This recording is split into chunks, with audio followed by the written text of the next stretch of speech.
Good morning, and I'm excited to be here the week of the 22nd as we do another weekly update. It's amazing to me that June is about done, and we are starting, of course, to get ready for the next school year. But what's great is we have a wonderful announcement about being able to properly conclude the last school year for our seniors. Monday morning at 6 a.m. we sent out a press release and a note to each of our families.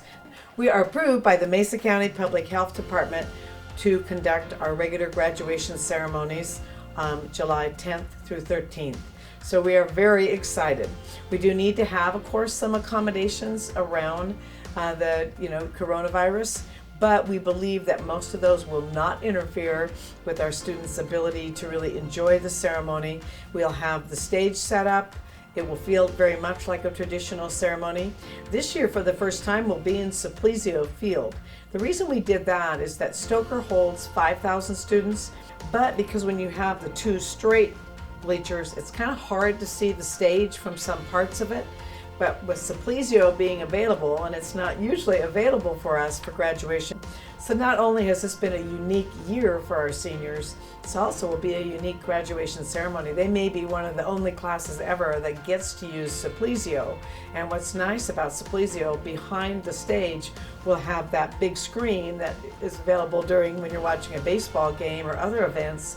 So parents will be able to really easily see their students cross the stage and for students to see their other friends crossing the stage. So it's a great venue for that and really will allow us to stretch people out a little bit more, because if it's 6,000 person capacity, we'll still have people in every other row, and those will all be marked with masking tape or whatever, so you know where your group of 4 can sit.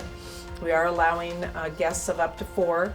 And work with your principals. They'll be the ones who are coordinating all those pieces and parts around the tickets and the directions for what you need to do in terms of exiting and entering. All those kind of things will be on the back of those tickets.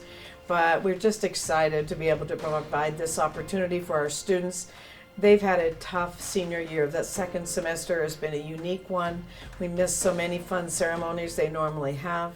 So it's great to at least be able to capture back one of the most important ones, which is, of course, their graduation ceremonies. We will make sure that they are videoed and live streamed, so that for families that are bigger than 4 and want to be able to watch the ceremony, then they'll be able to watch that in the live stream. We also have a professional photographer who will be taking a picture of each of the students as they exit the stage, and then we'll be providing that as a gift from the school district to our students. Now, if you want additional ones, obviously you'll have to contact the photographer for that, but we do want to make sure that we can commemorate this as much as possible, as we are, like I said, very, very excited, and we really appreciate the Mesa County Public Health Department. The COVID relief dollars, we're getting more and more guidance about how to use those. Budget obviously is very difficult for school districts this next year, as we are $10 million less than we normally have this time of year. Actually about 12 if you look at all the different revenue sources that we get. We've been working in negotiations with our teachers and trying to find a good way to make sure that we can have a high quality education for our students and not have a dramatic decrease in our salaries. Obviously, there will not be any increases in salaries. We always say that our biggest win would be frozen salaries, and we're hoping that we can keep it that way. We won't know until we finish all the pieces and parts. We did get the $3 million, which is some immediate dollars that can be used for a variety of purposes from the COVID relief funds, and then the big one is the $11 million. But it must be spent by December 11th, so can only be used for first semester expenses, and it's pretty restricted in what you can use it for. But we believe that it will help us to do some of the back to school activities that help kids get caught up, for anybody who has lost ground on some of their academic skills during the time that we were closed last quarter, and then even not being able to do summer school as much as we'd like to.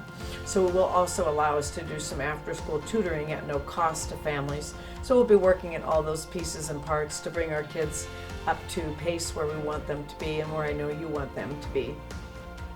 So those back to school plans, we have a special board meeting in July where we will have our plan ready to go. We do know, I hear routinely from some parents who are very concerned about sending kids to school, other parents who are excited to send their kids to school in a more traditional type manner, that face-to-face learning. So we'll be sending out a survey, as we really do want to have both options available. We anticipate that only about 20% of our students would want to stay in a remote type configuration, but we'll know more after we send out the survey. I guess I know some families are nervous about sending their students back, so that's why we want to offer the remote. And then I know others are nervous about if students would have to wear masks or anything like that. We will, with the health department's regulation around that is masks or social distancing. And really in a classroom, social distancing wouldn't feel any different than just moving your desks a little further apart. So we believe we can accommodate what feels like a regular school experience for all of our students.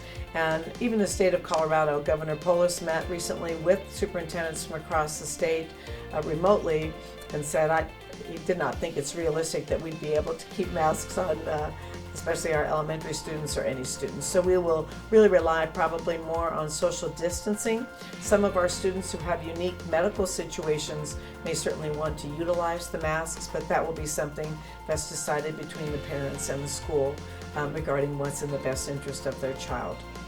So we thank you so much for your support, and for our seniors and our senior parents for their patience as we worked through the process of getting this variance around graduation, and are very excited of this week's news. Thanks, and have a great weekend.